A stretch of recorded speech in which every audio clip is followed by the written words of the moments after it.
क्षमा कीजिएगा श्रीमान सरकार, संभवतः रघुनाथ जी महाराज के मंतव्य को आपके समक्ष उचित ढंग से प्रस्तुत नहीं कर पाए। तात्या जी और क्या समझाएंगे? उनका मंतव्य तो स्पष्ट कर दिया कि हम बारात लेकर बिठूर नहीं आएंगे।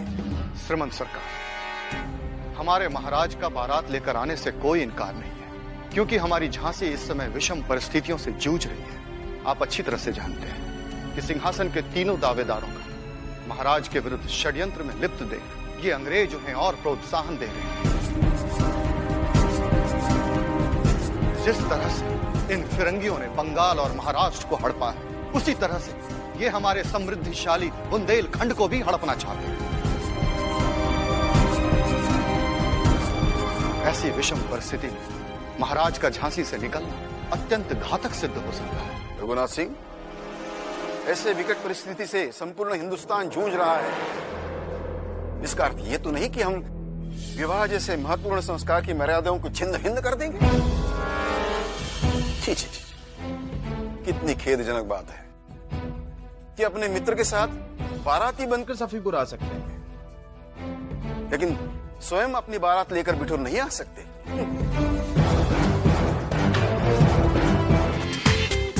पूरा एपिसोड देखिए ZEE5 पर।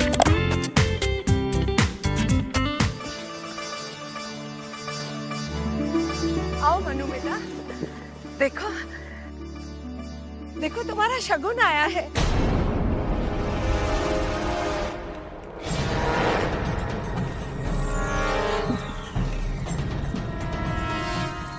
ये क्या? ये वापस क्यों लेके जा रहे?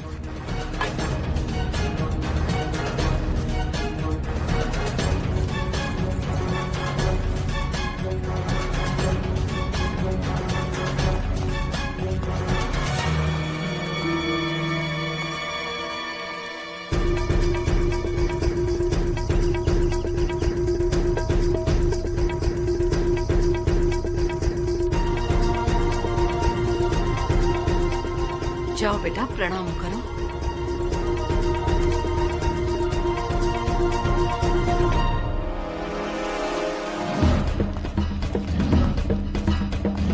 वही साहब, क्या हुआ मुरुपन?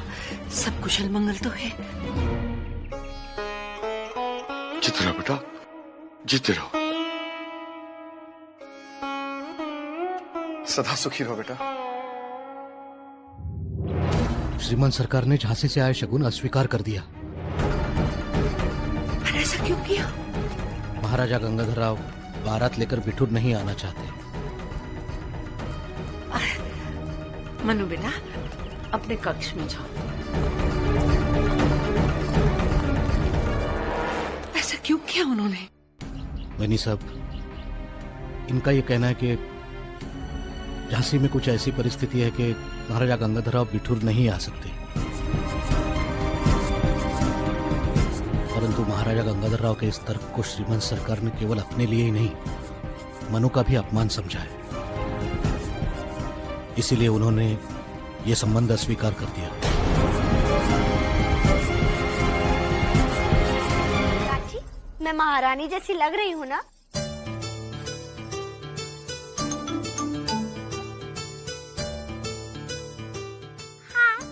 थोड़ी लग रही हो। बस चुप बैठो फिरंगी, हमें नहीं चाहिए तुम्हारी कमिश्नरी। हम अपना राज्य शासन स्वयं चला लेंगे। हे देवा, मन्नू दीदी क्या हो गया आपको? मैं आपको फिरंगी से क्यों क्या? अरे नहीं, हम इसी तरह उन्हें भगाएंगे। ठीका, इन छोटे छोटे कुर्सी पे बैठ के नहीं भागेंगे फिरंगी। फिर कैसे भागेंगे? भागेंगे? अरे हाँ, आपने लाल भाऊ से कहा था ना कि मेरे पास 10 साथी होंगे, तो फिर आप हाथी पे बैठना, एक आगे एक पीछे।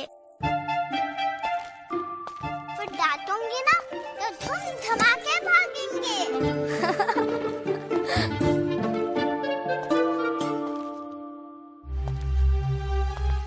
नाना भाऊ, हमारी मन्नू दीदी रानी बनने जा रही है।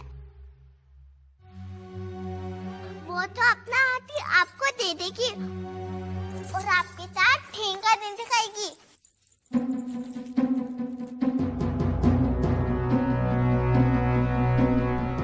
क्या हुआ नाना भाऊ? अच्छा नहीं हुआ मनु। क्या अच्छा नहीं हुआ?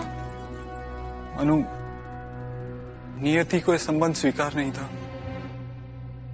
कौन सा संबंध?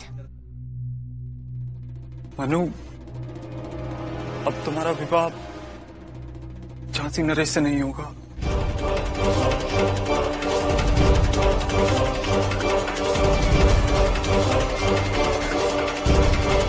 मोती जान, फरमाइए। हमारी होने वाली महारानी मणिकर्णिका के विषय में आपका क्या विचार है?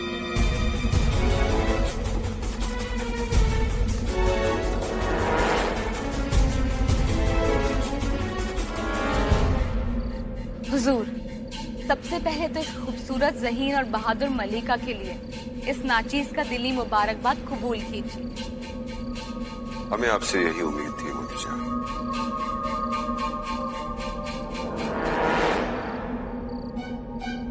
हुजूर, हम अपनी होने वाली मलिका के इस्तकबाल में कोई कसर नहीं छोड़ी।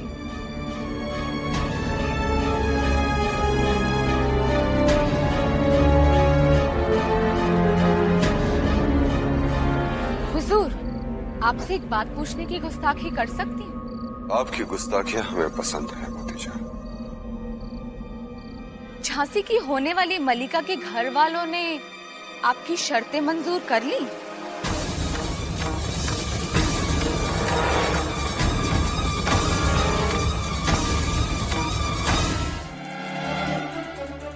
बाजीराव,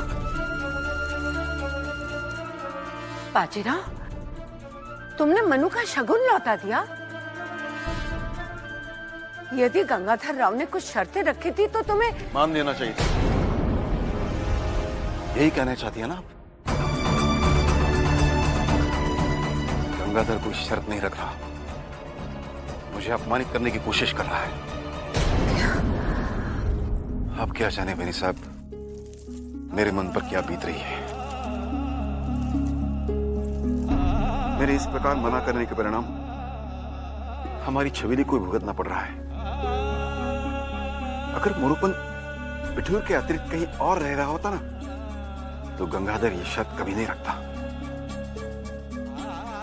मैं जानती हूँ बाजीराव, तुम्हारे स्वाभिमान को बहुत बड़ा आघात लगा है, पर जरा सोचो, क्या तुम्हारी छबीली को इससे अच्छा वर मिल सकता है? वही तो।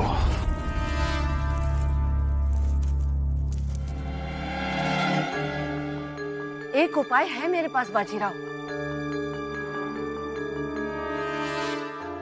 यदि उन्होंने शर्तें रखी है तो शर्तें तुम भी रखो, उन्हें माननी ही पड़ेंगी।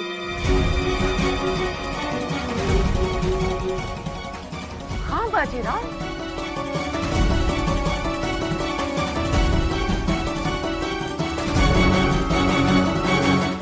श्रीमंत सरकार ने महाराजा गंगाधर राव की शर्त मान ली है। हे मां दुर्गे, भगवान धन्य है। परंतु हमारे श्रीमंत सरकार की भी एक शर्त है। अब श्रीमंत सरकार की क्या शर्त है मोरूपन जी? बस यही कि महाराजा गंगाधर राव की शर्त के अनुसार वो मनु को झांसी तो भेज देंगे, परंतु वो स्वयं इस विवाह में सम्मिलित नहीं हो पाएंगे।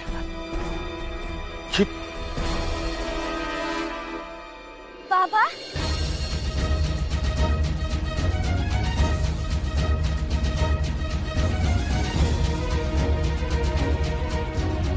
क्या आज सुबह मेरे विवाह में नहीं आएंगे?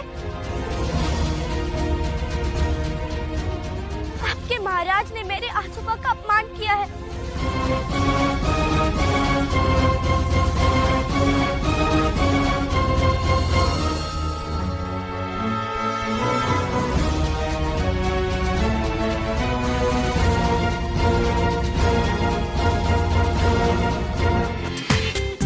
पूरा एपिसोड देखिए ZEE5 पर।